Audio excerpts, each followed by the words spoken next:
Ramel, rain.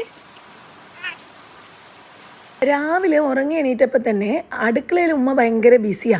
എന്താണെന്ന് ചെന്ന് നോക്കുമ്പോഴാണ് കാണുന്നത് ആള് അട ഉണ്ടാക്കുന്ന തിരക്കിലാണ്. അട എന്ന് പറയുമ്പോൾ നമ്മളെ ശർക്കര ഇട്ടിട്ടുള്ള അട ഉണ്ടല്ലോ, അത് ജനൂനും ആശാക്കും ഭയങ്കര ഇഷ്ടമാണ്. എനിക്ക് പിന്നെ പറയാൻ വേണ്ട. കൂടുതലായിട്ടും ഞങ്ങൾ വൈകുന്നേരമാണ് ഇത് ഉണ്ടാക്കിയെടുക്കാറ്. പക്ഷെങ്കിൽ അവര് രാവിലെ എന്താ ഉണ്ടാക്കേണ്ടതെന്ന് ഉമ്മ ചോദിച്ചപ്പോൾ വേഗം പറഞ്ഞത് ഇതാ, നമ്മളെ മധുരമുള്ള അട ഉണ്ടായിട്ടാ ഉമ്മ. അപ്പോൾ അത് ഉണ്ടാക്കുന്ന തിരക്കിലാ ഉമ്മ. ഞാൻ വരുമ്പോഴേക്ക് ഇതുപോലെ അരിയൊക്കെ അരച്ച് എല്ലാം സെറ്റ് ആയിട്ടുണ്ടായിരുന്നു. ജസ്റ്റ് അതിന്റെ ആ ഒരു ഫില്ലിങ് ഉണ്ടാക്കാൻ മാത്രമേ ഉണ്ടായിരുന്നുള്ളേ. ഞാനിത് ഓൾറെഡി നമ്മള് മുൻപ് വീഡിയോ ഇട്ടിട്ടുണ്ടായിരുന്നു. അപ്പോൾ അതിലും നല്ല ടേസ്റ്റ് ഉമ്മ ഉണ്ടാക്കുമ്പോഴാണ്. കാരണം ഫ്രഷ് തേങ്ങയൊക്കെയാണ് എടുക്കുക, അതുപോലെ വിറകടുപ്പിലാണ് ഉണ്ടാക്കുക. അപ്പോൾ അതിൻ്റെതായൊക്കെ ടേസ്റ്റ് കുറച്ച് കൂടുതലുണ്ടാവും.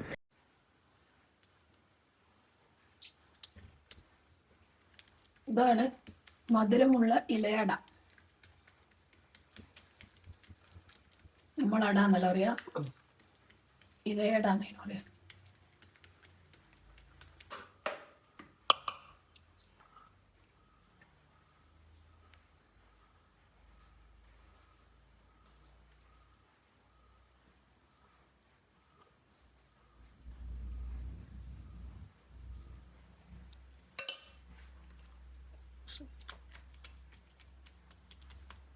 ഇങ്ങനെ മടക്കി എടുത്തിട്ടുള്ള ഓരോ ഇലയുടെയും നല്ല ചൂടായ സ്റ്റീമറിൽ ഇട്ടിട്ട് വേവിച്ചെടുക്കുകയാണ് ചെയ്യുന്നത്.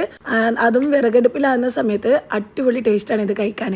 ഈ ഒരു മധുരം ഉള്ളത് മാത്രമല്ല, എരിവുള്ള ഇലയുടെയും എനിക്ക് ഭയങ്കര ഇഷ്ടമാണ്. എരിവുള്ളത് മീൻസ് വെറും തേങ്ങയുടെ ചമ്മന്തി പോലെ പൊടിച്ചിട്ട് ഫില്ലിങ് വെച്ചിട്ട് ഉണ്ടാക്കുന്ന ഒരു അടയുണ്ട്. അതും നല്ല ടേസ്റ്റാണ് കഴിക്കാൻ. പിന്നെ നമ്മൾ അടയുടെ ഷേപ്പിലാക്കിയിട്ട് മീൻ വെച്ചിട്ടും ഒക്കെ നമുക്ക് ഫില്ലിങ് ഉണ്ടാക്കിയെടുക്കാം.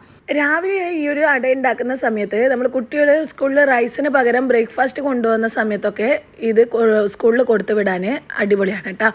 കാരണം കറികളോ പ്രത്യേകിച്ച് കറികളോ കാര്യങ്ങളോ ഒന്നും വേണ്ടല്ലോ, ഉള്ളിൽ നല്ല ഫില്ലിംഗ് ഉണ്ടാവും. മധുരം ഉള്ളതാണെന്നുണ്ടെങ്കിൽ അത് കൊടുക്കാം, എരിവുള്ളതാണെന്നുണ്ടെങ്കിൽ അങ്ങനെ കൊടുക്കാം. പുറത്ത് നല്ല തകൃതിയായിട്ട് മഴ പെയ്തുകൊണ്ടിരിക്കുന്നുണ്ട്.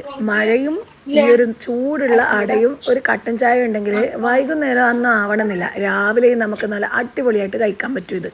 ഇതിനിടയിൽ ഉമ്മ പറയാ കുറച്ച് മീൻകറി കൂടി ഉണ്ടാക്കിയിട്ട് ഇതിന് ബാക്കി വന്നിട്ടുള്ള ഫില്ലിങ് കഴിഞ്ഞിട്ട് ബാക്കി വന്നിട്ടുള്ള അരി ഉണ്ടല്ലോ, അത് ഞങ്ങള് ജസ്റ്റ് പരത്തിയിട്ട് ഇലയിൽ പരത്തിയിട്ട് ഇങ്ങനെ തന്നെ സ്റ്റീം ചെയ്തെടുക്കും. അത് നമ്മളെ മീൻ മുളകിട്ടതിന്റെ കൂടെ കഴിക്കാൻ നല്ല ടേസ്റ്റാണ്. അപ്പൊ ഉമ്മ പറയാ അങ്ങനെ ആക്കിയിട്ട് കുറച്ച് മീൻകറിയും കൂടി വെക്കട്ടെ. ഇത് തന്നെ ഓൾറെഡി ലേറ്റ് ആയിട്ടുണ്ടായിരുന്നു.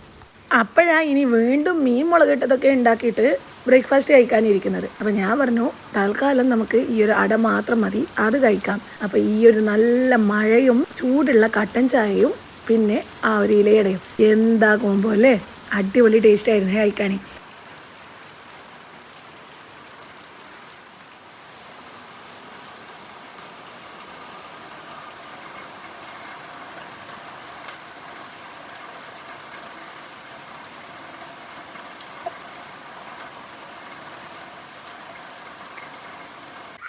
കട്ടൻ ലൈറ്റ് കട്ടൻ.